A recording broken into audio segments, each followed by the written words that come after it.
Hello everyone, welcome to Punjab Success Mantra. Today we are going to discuss 10 most important questions based on geography. ठीक है जी, तो ये हमारा series है 2 PM पे जो हम लाते हैं रोज.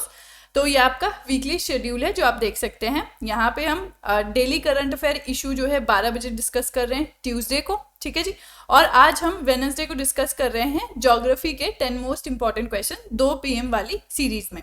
ठीक है, तो ये बाकी सारा शेड्यूल आप देख सकते हैं. डिफरेंट टाइम पे डिफरेंट सब्जेक्ट्स जो है उस पे बेस्ड MCQs हम लोग करते हैं. तो हमने डिस्कस किया था कि फर्स्ट 3 सेशंस में हमने जो है इंडियन ज्योग्राफी का फिजियोग्राफी, ड्रेनेज सिस्टम, फिर natural vegetation and soils discuss किया है. और आज हम जो है वो क्लाइमेट ऑफ इंडिया डिस्कस करने जा रहे हैं. उसके ऊपर बेस्ड MCQs जो आपके एग्जाम के पॉइंट ऑफ व्यू से इंपॉर्टेंट है वो डिस्कस करने जा रहे हैं. तो स्टार्ट करते हैं फर्स्ट क्वेश्चन से.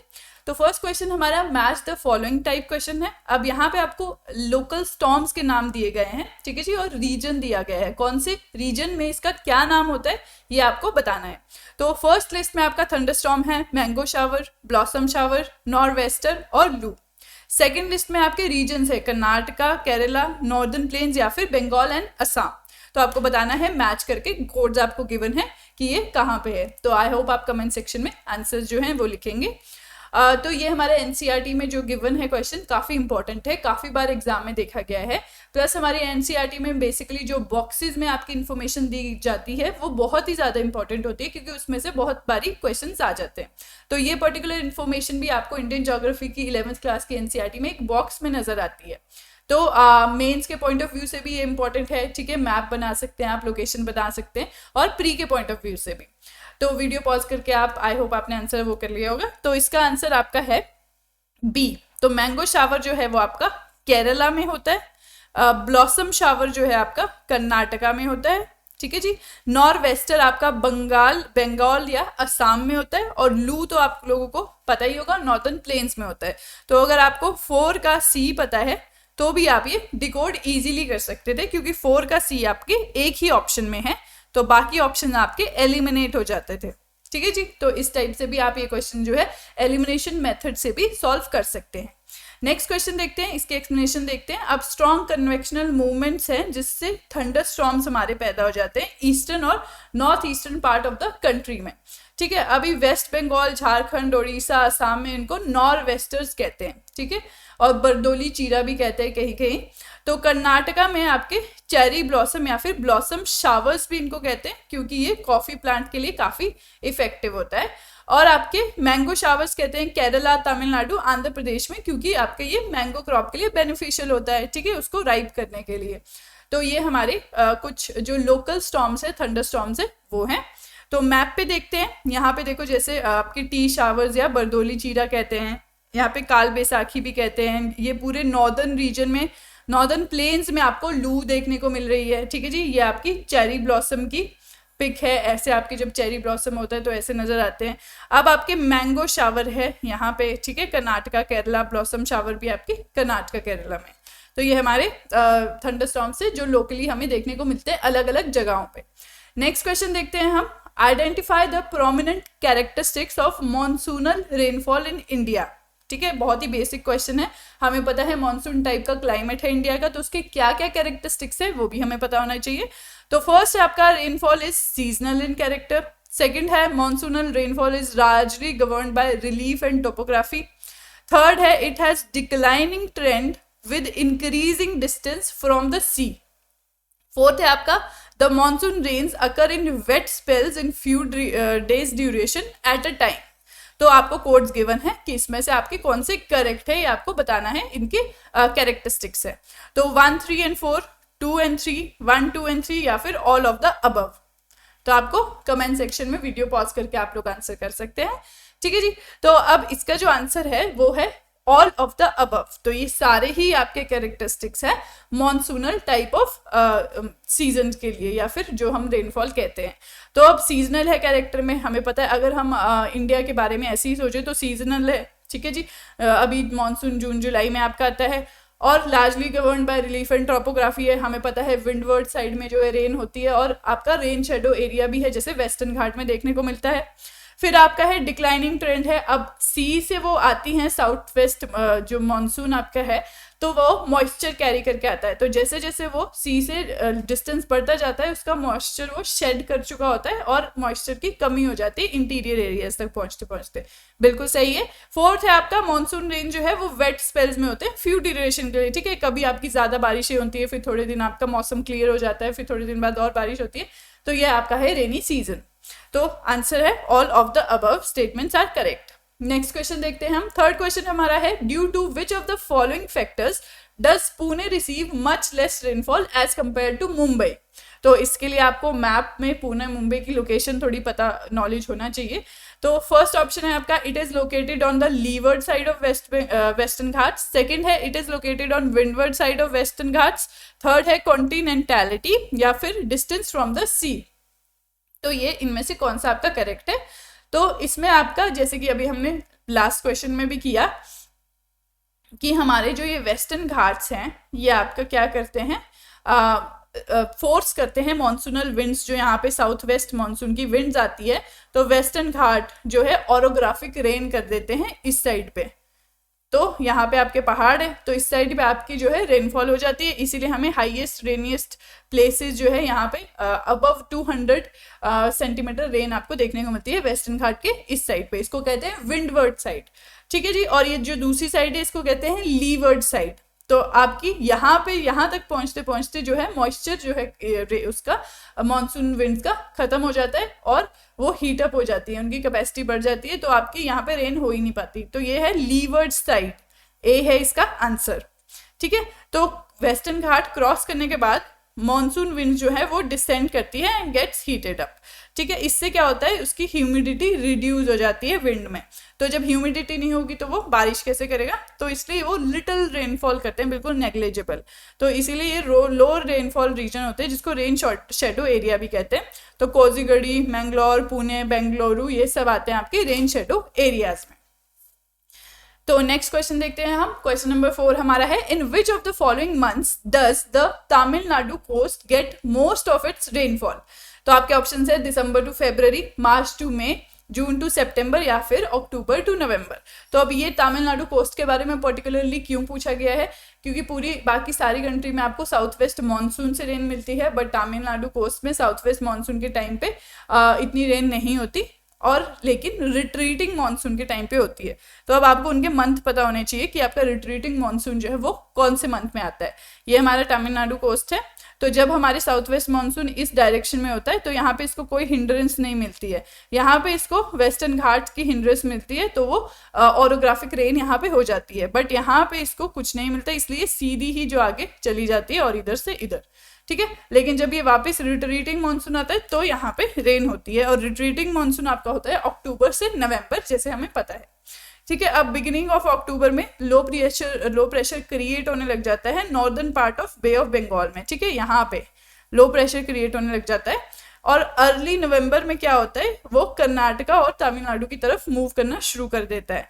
तो weather in the retreating monsoon जो ड्राई होता है नॉर्थ में, क्योंकि नॉर्थ में बारिश हो चुकी होती है तो वहां पे ड्राई हो जाएगा, पर इस पार्ट में जो है पेनिनसुला के ईस्टर्न पार्ट में जो है इसी टाइम पे जो है रेनिएस्ट मंथ्स आपके पाए जाते हैं। तो अक्टूबर और नवंबर जो है वो तमिलनाडु कोस्ट में रेनिएस्ट मंथ होते हैं आपके, जो कि रिट्रीटिंग मानसून से उसको मिलता है, ठीक है जी। नेक्स्ट क्वेश्चन देखते हैं। फिफ्थ क्वेश्चन आपका है which of the following place receive highest rainfall in India as well as in the world. तो ये काफी इजी काफी कॉमन फैक्ट है, सिलचर, चेरापूंजी, मौसिनराम, गुवाहाटी, ठीक है। तो ये बहुत बारी हमें फैक्ट देखने को मिलता है, बहुत कॉमन है, आए ना आए पता नहीं, बट हमें पता होना चाहिए। तो यहाँ पे आपका आंसर है सी, मौसिनराम। तो कई लोग चेरापूंजी भी बोल सकते हैं क्योंकि पहले चेरापूंजी जो था वो था वेटेस्ट प्लेस, हाईएस्ट रेनफॉल वहाँ पे होती थी, बट इनकी पोजीशन जो है वो इंटरचेंज होती रहती है। तो फिलहाल ये है मौसिनराम। तो मौसिनराम है ये आपका ईस्ट खासी में है, मेघालय में है, ठीक है जी, शिलोंग से 60 किलोमीटर दूर है, और ये हाईएस्ट रेनफॉल इंडिया में एज वेल एज वर्ल्ड में इस पे यहाँ पे पाई जाती है, ठीक है। तो यहाँ पे 11,800 के आसपास मिलीमीटर, ठीक है, मिलीमीटर में है ये, सेंटीमीटर्स में नहीं है, तो आपको ध्यान रखना है। तो इतनी रेनफॉल यहाँ पे होती है, इसीलिए इसको हाईएस्ट रेनिएस्ट प्लेस कहा गया है। नेक्स्ट देखते हैं हम। तो ये हमारा रेनिएस्ट प्लेस है जहाँ पे रेनफॉल जो है 200 से 400 में होती है, जो लाइट कलर में आपको एरियाज गिवन है, ठीक है, और अबव 400 तो कुछ कुछ एरियाज जो है वो इतने ज़्यादा रेनफॉल वाले एरियाज हैं। तो वेस्टर्न घाट में आप देख रहे हैं, अंडमान निकोबार में आपको देखने को मिल रहा है। तो वैसे भी अबव 200 सेंटीमीटर रेनफॉल जब हम देखते हैं तो वो ये सारे एरियाज है वेस्टर्न घाट के, नॉर्थ ईस्ट के और आपके Andaman and Nicobar. Next question देखते हैं हम। 6th क्वेश्चन हमारा है, consider the following statement. Statement wise question discuss करते हैं। फर्स्ट आपका है, the duration of monsoon decreases from southern India to northern India. Second आपका है, the amount of annual rainfall in northern plains decreases from east to west. तो which of the above statement is और are incorrect, आपको यहाँ पे पूछा है, आपके ऑप्शन जो है गिवन है।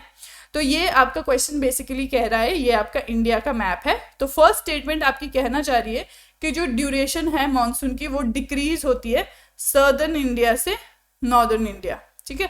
ऑफ कोर्स होती है, क्योंकि आपका जो है वही सी से मॉइस्चर जो है नॉर्दर्न इंडिया जाते जाते खत्म होता रहता है, तो सर्दर्न इंडिया में ज़्यादा ड्यूरेशन के लिए होती है और ऊपर जाके मॉइस्चर ही खत्म हो जाएगा तो कम ड्यूरेशन के लिए होगी। बिल्कुल करेक्ट है फर्स्ट स्टेटमेंट आपकी। सेकंड आपकी है, amount of annual rainfall in northern place in India decreases from east to west. अब ईस्ट टू वेस्ट क्या है आपका, ये ईस्ट है, यहाँ वेस्ट है। तो जब हम ईस्ट से वेस्ट जाते हैं, ये साउथ वेस्ट मानसून आपका आ रहा है, तो ये सी से नियरेस्ट आपका ईस्टर्न रीजन्स है। तो यहाँ पे इसके पास मॉइस्चर है, तो ये काफ़ी मॉइस्चर शेड करेगा। तो आगे पहुँचते पहुँचते जो है मॉइस्चर की सप्लाई जो है कट हो रही है सी से जो आ रहा है, तो इसलिए यहाँ पे कम होते जाएगा। तो दोनों ही स्टेटमेंट्स आपकी बिल्कुल करेक्ट है। तो यहाँ पे आप देख रहे हैं मैप के थ्रू, ये आपका जो है साउथ वेस्ट मानसून डिपिक्ट कर रहा है और सेकंड मैप है आपका ये रिट्रीटिंग मानसून डिपिक्ट कर रहा है। तो जिसमें हमने पिछले क्वेश्चंस में पढ़ा कि रिट्रीटिंग मानसून में आपके अक्टूबर नवंबर में तमिलनाडु कोस्ट पे जो है रेनिएस्ट मंथ्स होते हैं आपके, और जाते हुए वहाँ पे जो है इतनी रेन नहीं होती जब आपका साउथ वेस्ट मानसून आता है। तो यहीं पे हम देख रहे हैं डिफरेंस, यहाँ पे आपके ईस्टर्न रीजन पे ऑफकोर्स ज़्यादा बारिश होगी due to proximity to the sea, और यहाँ पे जब हम जाएंगे वेस्ट की तरफ तो यहाँ पे कम बारिश होगी। इसलिए हमारे राजस्थान पे पहुँचते पहुँचते जो है 50 सेंटीमीटर तक बारिश रह जाती है आपकी, इसलिए वो डेजर्ट एरिया है, ठीक है जी। तो ये हमारा रेनफॉल से रिलेटेड था। तो duration of monsoon in India ये हमने डिस्कस कर लिया है, डिस्ट्रीब्यूशन ऑफ रेनफॉल भी हमने डिस्कस कर लिया है, ठीक है। तो नेक्स्ट देखते हैं हम। 7th क्वेश्चन हमारा है, अब ये match the following type question है। लिस्ट 1 में आपको क्लाइमेटिक कंडीशंस दी है, लिस्ट 2 में आपको रीजंस दिए हैं कि ये क्लाइमेटिक कंडीशंस क्यों पाई जाती है। लिस्ट 1 में आपका है, Madras is warmer than Calcutta. Second है, स्नोफॉल इन हिमालयस। थर्ड है, rainfall decreases from West Bengal to Punjab. Fourth है आपका, Sutlej Ganga plain gets some rain in winter. तो रीजंस क्या है इनके, north east monsoon, altitude, western depression या फिर डिस्टेंस फ्रॉम सी या लैटिट्यूड। तो आपके पास कोड्स गिवन है, आप लोग वीडियो पॉज करके आंसर कर सकते हैं।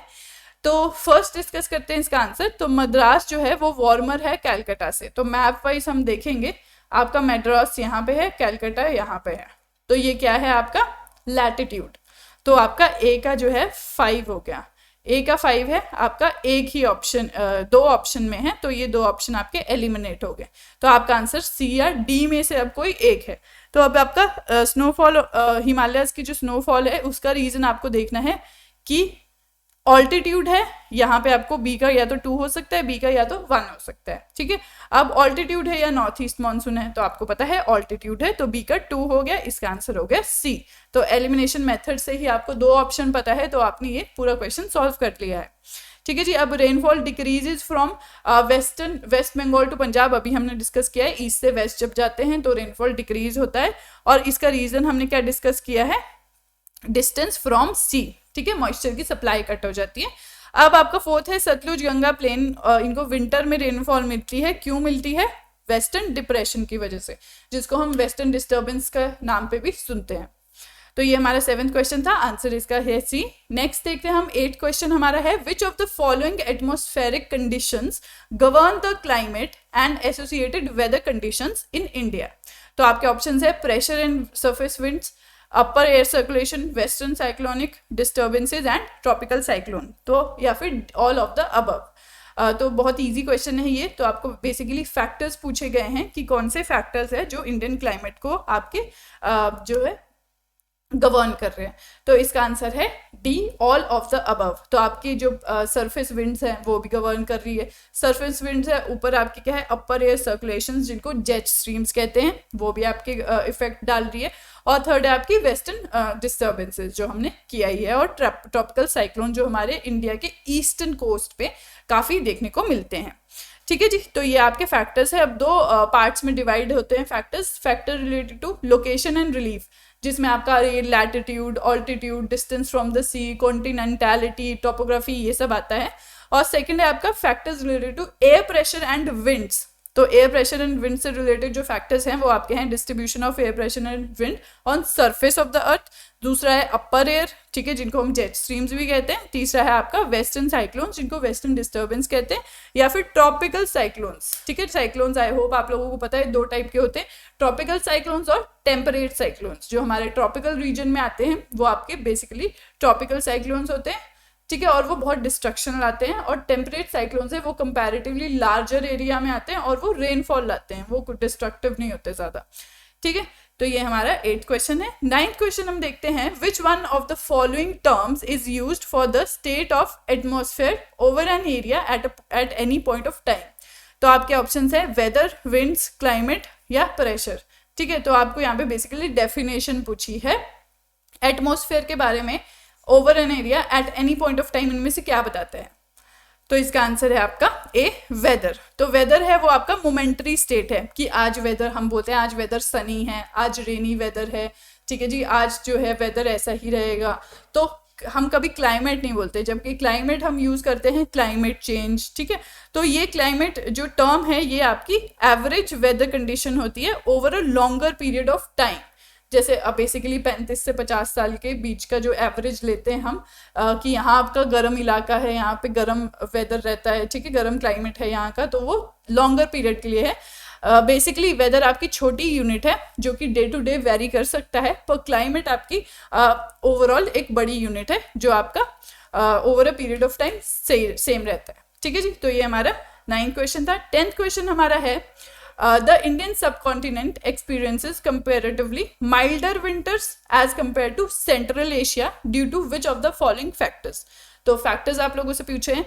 फर्स्ट है आपका the tropic of cancer, surrounding seas, Himalayas और ओशन करेंट्स। तो काफ़ी इजी क्वेश्चन ये है। जब हम फिजियोग्राफी हमने स्टार्ट की ही थी तो वहाँ पे हमने हिमालयाज पढ़ना शुरू किए थे, तो उसमें एक कैरेक्टरिस्टिक हिमालयाज का एडवांटेज हमारे लिए क्या था कि ये हमारी जो साइबेरियन विंड्स हैं, कोल्ड विंड्स हैं, उसको भी ब्लॉक करता है।